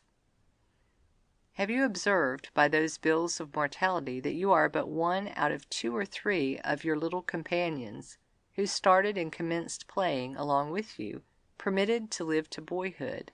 and also that you have but one chance in 4 or thereabouts of living to tolerable old age? Can you read those lamentable estimates, which are matters of fact, and draw such fearful conclusions from them as to your own condition and prospects, without realizing the importance of the subject? And can you compare those disasters amongst the civilized with those of the savage races which I have explained, without believing there is some cause for all of this, that is unnatural, and which may be to a great degree corrected if we make the proper effort? You have read in the foregoing pages that man's life depends from one moment to another on the air which he breathes, and also that the atmosphere is nowhere pure enough for the healthy use of the lungs until it has passed the purifying process which nature has prepared in the nostrils, and which has been explained. Air is an elementary principle, created by the hand of God, who, as has been said, creates nothing but perfections, and consequently is nowhere impure, except from the causes which I have already explained, and in the infinity of his wisdom and goodness, those accidental impurities were foreseen and provided for, even with the brutes as well as with mankind, by the mysterious organizations through which the breath of life first came to man. The various occupations of men, and for which you are by this time preparing, subject them more or less to the dangerous effects of the malaria and poisonous particles in the air in proportion to the nature of their employments and the districts and atmospheres in which they exist and work. The mechanical trades are the most subject to these, from which the farmer and the gentleman are more exempt. The carpenter, therefore, amidst the dust of his shop, should work with his mouth shut, and take care not to sleep upon his bench during his midday rest.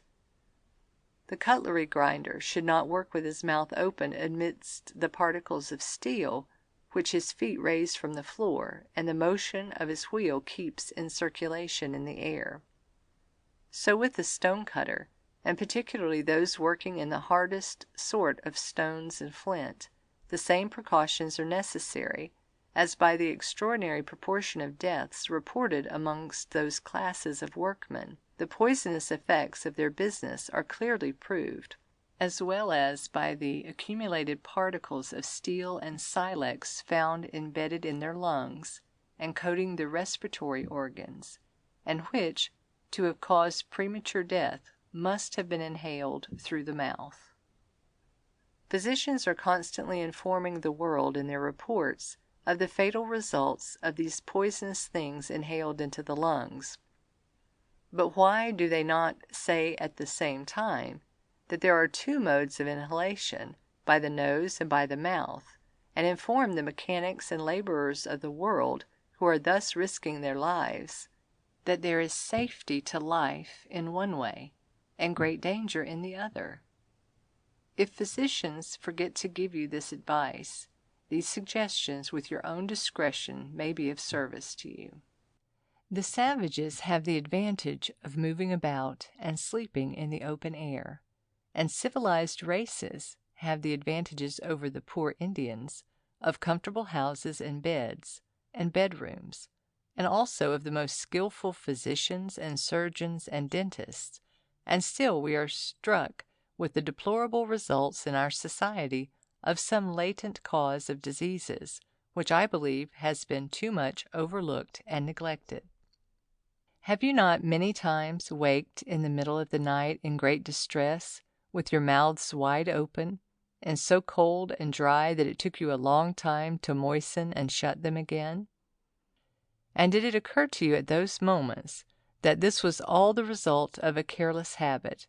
by which you were drawing an unnatural draught of cold air in every breath,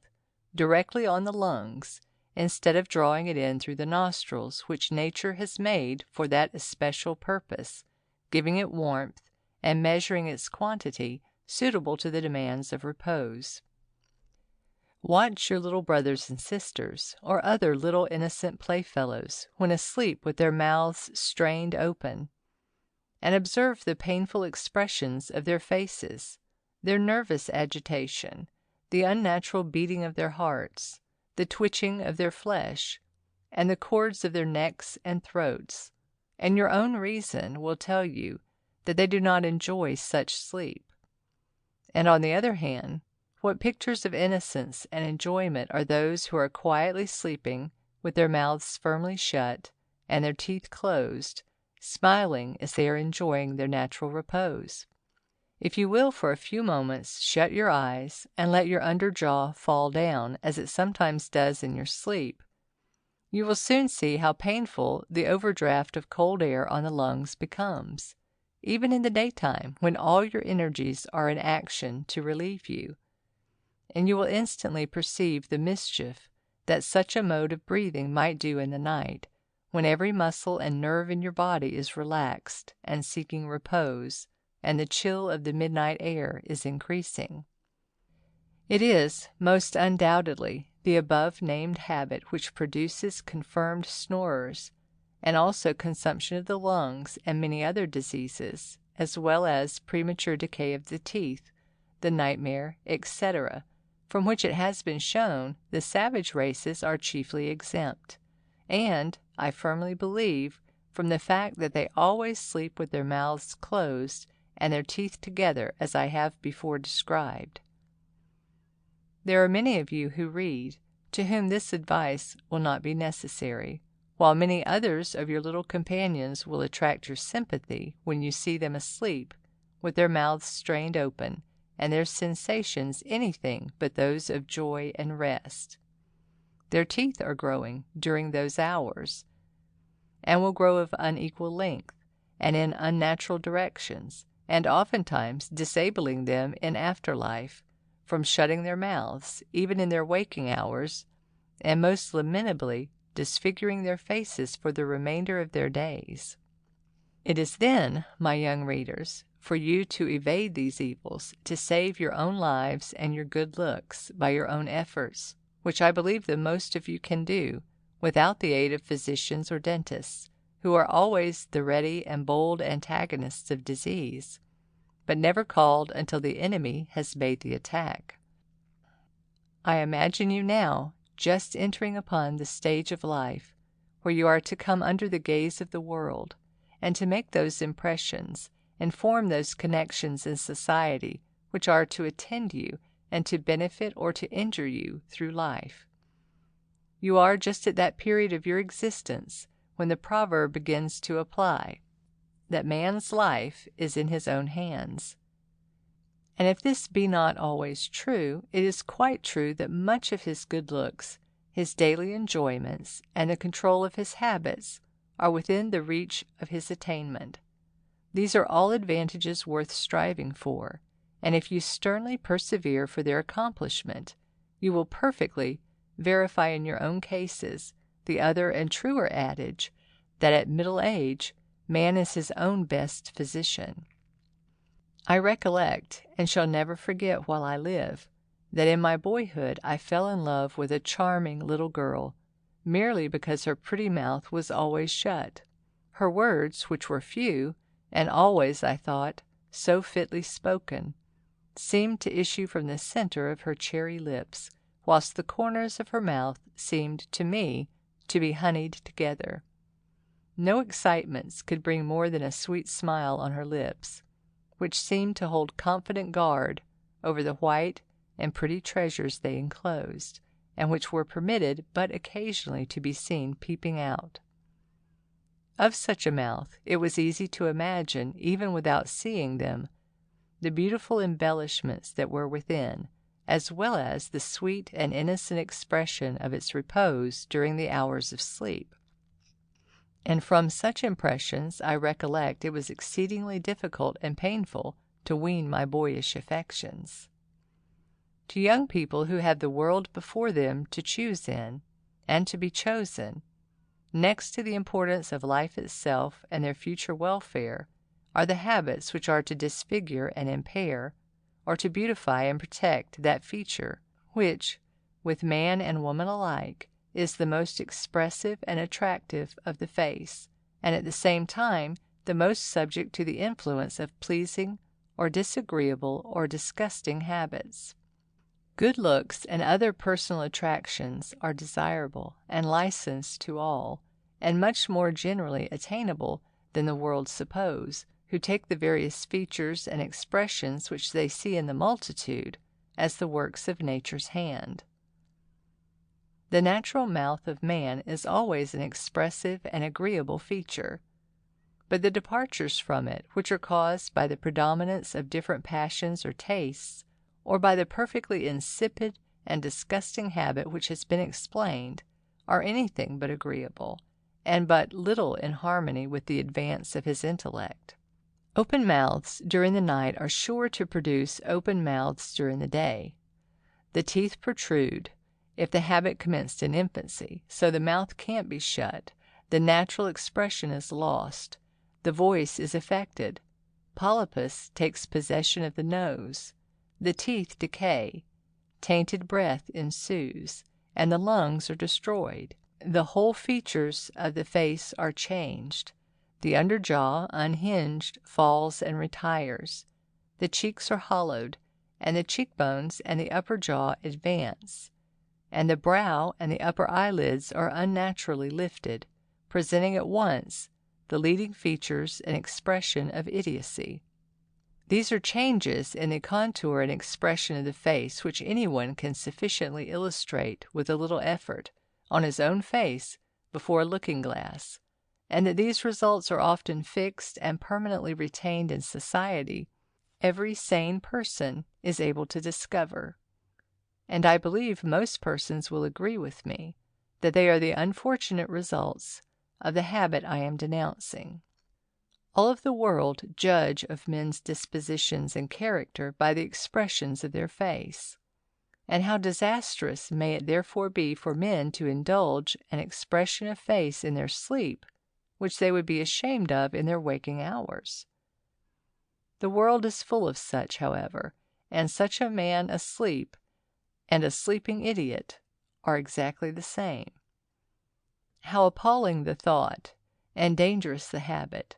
and what are likely to be the results shown in the fixed and lasting expressions of the face?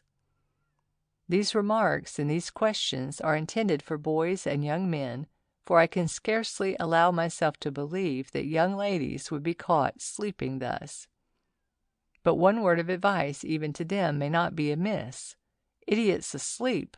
cannot be angels awake. The natural mouths of mankind, like those of the brutes, have a general, systematic form and expression, but the various habits and accidents of life give them a vast variety of expressions, and the greater portion of those deviations from nature are caused by the malformation of the teeth or by the falling of the under jaw, which alone, in its intended position, forms the natural mouth. When formed in this way, and unchanged by habit or accident, the mouth is always well-shaped and agreeable. But if the teeth become deranged in the manner I have described, the mouth becomes deformed, and in endeavoring to hide that deformity, oftentimes more disagreeable and unnatural than when that deformity is exposed. I knew a young lady many years ago, amiable and intelligent, and agreeable in everything excepting the unfortunate derangement and shapes of her teeth, the front ones of which and the upper jaw protruding half an inch or more forward of the lower ones, and quite incapable of being covered by the lip, for which there was a constant effort, the result of which was a most pitiable expression of the mouth, and consequently of the whole face, with continual embarrassment and unhappiness of the young lady and sympathy of her friends. With all the other charms requisite to have soothed and comforted the life of any man, she lived a life of comparative solitude. And a few years since, after a lapse of 30 years, I met her again, and though in her old age she was handsome, her teeth were all gone, and her lips, from the natural sweetness and serenity of her temper, seemed to have returned to their native and childish expression, as if making up for the unnatural and painful servitude they had undergone. The human mouth, with the great variety of duties it has to perform, is subject to a sufficient variety of expressions and distortions from abuse, independent of those arising from the habit I am condemning. The ear, the nose, and the eyes, being less mutable, and less liable to change of character and shapes, seldom lose their natural expression, while original nature is as seldom seen remaining in the expression of the adult mouth. This feature, from the variety of its powers and uses, as well as expressions, is undoubtedly the greatest mystery in the material organization of man. In infant nature it is always innocent and sweet, and sometimes is even so in adult life. Its endless modulations of sound may produce the richest, the sweetest of music, or the most frightful and unpleasant sounds in the world. It converses, it curses, and applauds. It commends and reproves. It slanders, it flatters, it prays, it profanes. It blasphemes and adores, blows hot and blows cold, speaks soft tones of love and affection, and rough notes of vengeance and hatred. It bites, and it woos, it kisses, ejects saliva, eats cherries, roast beef and chicken, and 1,000 other things, drinks coffee, gin, and mint juleps, and sometimes brandy, takes pills, and rhubarb and magnesia, tells tales and keeps secrets, is pretty or is ugly, of all shapes and of all sizes, with teeth white, teeth black, and teeth yellow, and with no teeth at all. During the day it is generally eating, drinking, singing, laughing, grinning, pouting, talking, smoking, scolding, whistling, chewing, or spitting, all of which have a tendency to keep it open, and if allowed to be open during the night, is seen and has been described by its derangement of the teeth to create thereby its own worst deformity. How strange is the fact that of the three creations, the brute, the savage, and the civilized races, the stupid and irrational are taught to perfectly protect and preserve their teeth through the natural term of life. The ignorant, savage races of mankind, with judgment enough comparatively to do so, when enlightened men, with the greatest amount of knowledge, of pride and conceit in his good looks, lacks the power to save them from premature decay and total destruction, showing that in the enjoyment of his artificial comforts and pleasures, he destroys his teeth, his good looks, and often his life, in his thoughtless departure from natural simplicities and instinct. The young readers, whom I imagine myself now addressing, are old enough to read my advice and to understand it, and consequently able to make and to persevere in their own determined resolutions, which will be sure to conquer in the end the habit alluded to, if it has already been allowed to grow upon them. I advise you to turn back and read again, unless you can distinctly recollect it, the perfect success that I met with in my own case, even at a far more advanced age, and consequently the habit more difficult to correct, and resolve at every moment of your waking hours, except when it's necessary to open them, to keep your lips and teeth firmly pressed together, and your teeth, at all events, under any and every emotion of pain or of pleasure, of fear, of surprise, or admiration, and from a continual habit of this sort, which will prepare you to meet more calmly and coolly the usual excitements of life, you will find it extending through your sleeping hours, if you will close your lips and your eyes in the fixed determination, and effectually correcting or preventing the disgusting and dangerous habit of sleeping with the mouth open. Not only manly beauty is produced, and manly firmness of character expressed by a habitual compression of the lips and teeth, but courage, steadiness of the nerves, coolness, and power are the infallible results. Men who have been jostled about amongst the vicissitudes of a long life amidst their fellow man will have observed that all nervousness commences in the mouth. Men who lack the courage to meet their fellow man in physical combat are afraid, not of their enemy, nor from a conviction of their own inferiority, but from the disarming nervousness of an open and tremulous mouth, the vibrations of which reach and weaken them to the ends of their fingers and their toes. In public debates, in the forum or the pulpit, a similar alarm results in their certain defeat, and before a hive of bees, in the same want of confidence, the odor of fear which they emit is sure to gain them the sting. In one of the exciting scenes of my roaming life, I recollect to have witnessed a strong illustration of the above remarks, while residing in one of the Sioux villages on the banks of the upper Missouri. A serious quarrel having arisen between one of the fur company's men and a Sioux brave, a challenge was given by the Indian and accepted by the white man, who were to meet upon the prairie, in a state of nudity and unattended, and decide the affair with their knives. A few minutes before this horrible combat was to have commenced,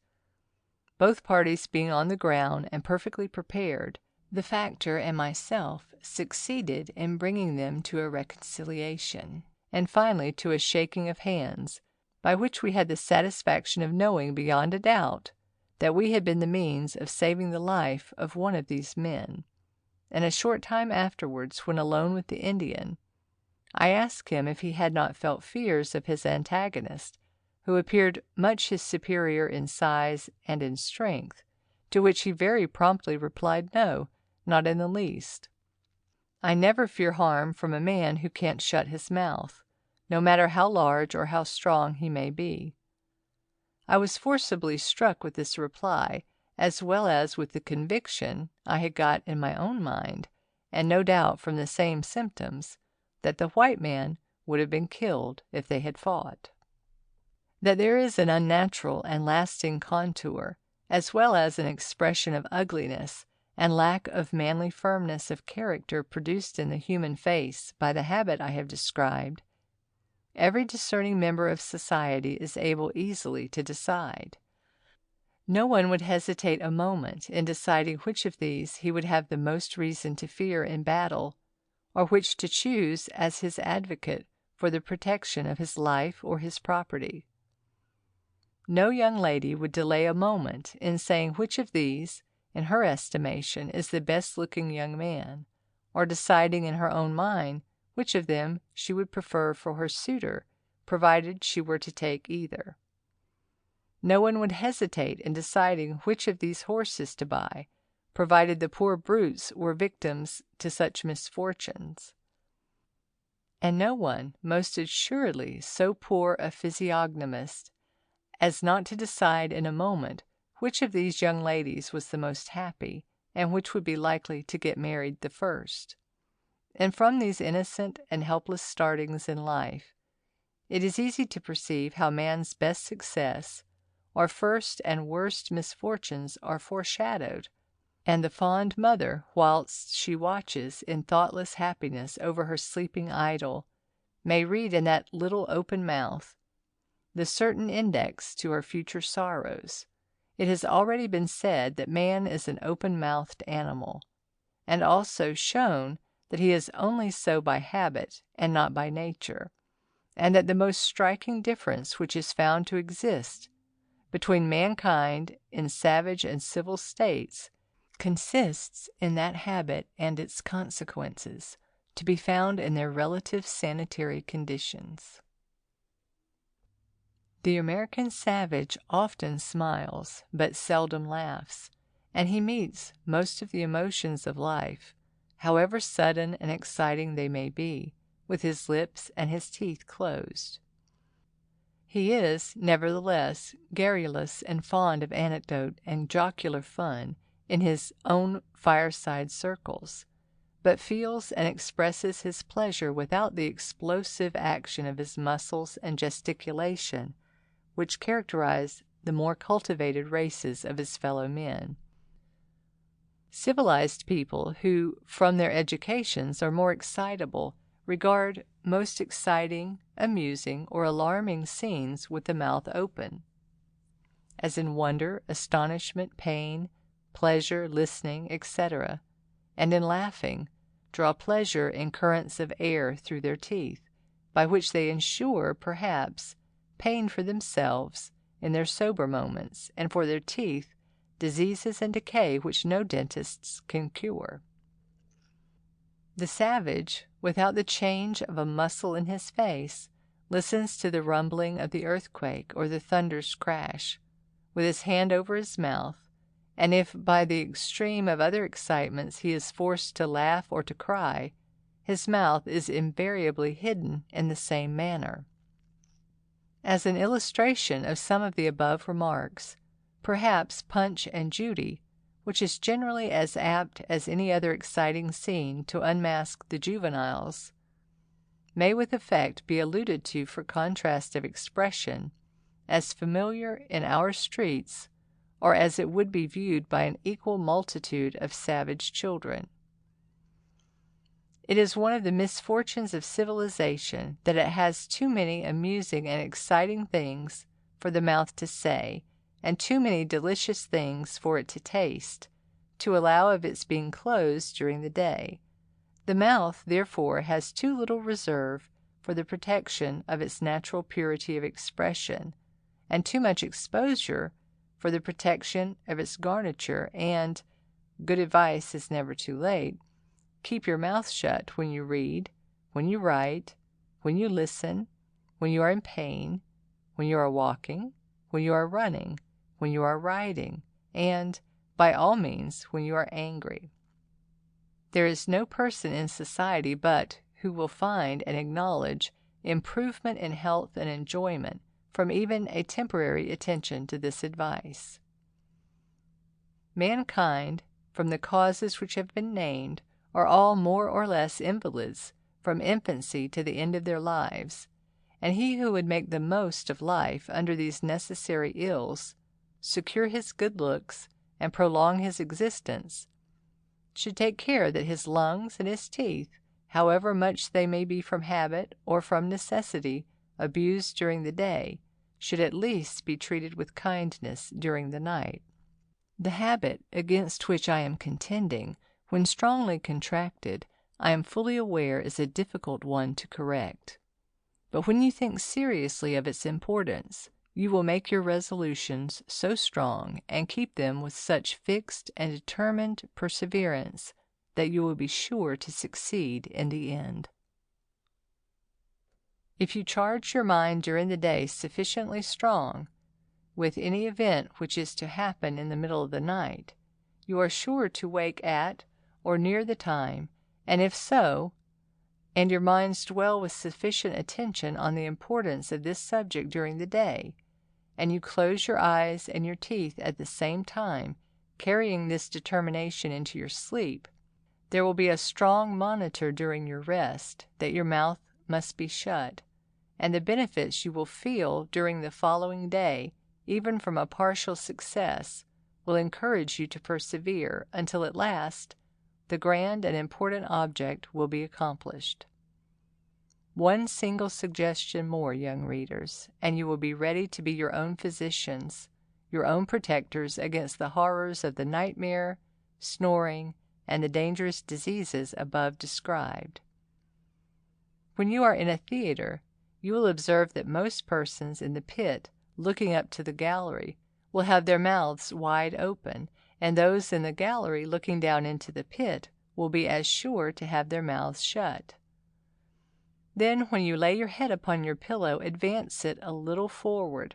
so as to imagine yourself looking from the gallery of the theater into the pit, and you will have all the secrets, with those before mentioned, for dispelling from you the most abominable and destructive habit that ever attached itself to the human race. To men and women of maturer age and experience the same advice is tendered, but with them the habit may be more difficult to correct, but with all it is worth the trial, because there is no possibility of its doing any harm, and it costs nothing. For the greater portion of the thousands and tens of thousands of persons suffering with weakness of lungs, with bronchitis, asthma, indigestion, and other affections of the digestive and respiratory organs, there is a panacea in this advice too valuable to be disregarded, and generally a relief within their own reach, if they will avail themselves of it. Approach the bedsides of persons suffering under either of the above dangerous diseases, and they will be found to be sleeping with their mouths wide open, and working their lungs with an overdraft of air upon them, and subject to its midnight changes of temperature as the fires go down, and thus nightly renewing and advancing their diseases, which their physicians are making their daily efforts in vain to cure. To such persons my strongest sympathy extends, for I have suffered in the same way, and to them I gladly, and in full confidence of its beneficial results, recommend the correction of the habit, in the way I have described, their stern perseverance, in which will soon afford them relief, and their first night of natural sleep will convince them of the importance of my advice. Man's life, in a certain sense, may be said to be in his own hands. His body is always closely infested by diseases and death. When awake, he is strong and able to contend with and keep out his enemies. But when he is asleep, he is weak, and if the front door of his house be then left open, thieves and robbers are sure to walk in. There is no harm in my repeating that mothers should be looked to as the first and principal correctors of this most destructive of human habits, and for the cases which escape their infant cares, or which commence in more advanced stages of life, I have pointed out the way in which everyone may be his or her physician, and the united and simultaneous efforts of the civilized world should also be exerted in the overthrow of a monster so destructive to the good looks and life of man. Every physician should advise his patients, and every boarding school in existence, and every hospital should have its surgeon or matron, and every regiment its officer, to make their nightly and hourly rounds to force a stop to so unnatural, disgusting, and dangerous a habit. Under the workings of such a system, mothers guarding and helping the helpless, schoolmasters their scholars, hospital surgeons their patients, generals their soldiers, and the rest of the world protecting themselves, a few years would show the glorious results in the bills of mortality, and the next generation would be a regeneration of the human race. The reader will have discovered that in the foregoing remarks, unlike the writer of a play or a romance who follows a plan or a plot, I have aimed only at jotting down with little arrangement such facts as I have gained, and observations I have made in a long and laborious life on a subject which I have deemed of vast importance to the human race, and which, from a sense of duty, I am now tendering to my fellow beings, believing that if sufficiently read and appreciated, thousands and tens of thousands of the human family may, by their own efforts, rescue their lives and those of their children from premature graves. And in doing this, I take to myself not only the satisfaction of having performed a positive duty, but the consolations that what I have proposed can be tried by all classes of society alike, the rich and the poor, without pain, without medicine, and without expense, and also that thousands of suffering wanderers in the wildernesses and malaria of foreign lands, as well as those in the midst of the luxuries of their own comfortable homes, will privately thank me in their own hearts for the hints they have got from the foregoing pages. The proverb, as old and unchangeable as their hills amongst the North American Indians, "My son, if you would be wise, open first your eyes, your ears next, and last of all your mouth, that your words may be words of wisdom, and give no advantage to thine adversary," might be adopted with good effect in civilized life, and he who would strictly adhere to it would be sure to reap its benefits in his waking hours, and would soon find the habit running into his hours of rest, into which he would calmly enter, dismissing the nervous anxieties of the day as he firmly closed his teeth and lips, only to be opened after his eyes and ears in the morning, and the rest of such sleep would bear him daily and hourly proof of its value.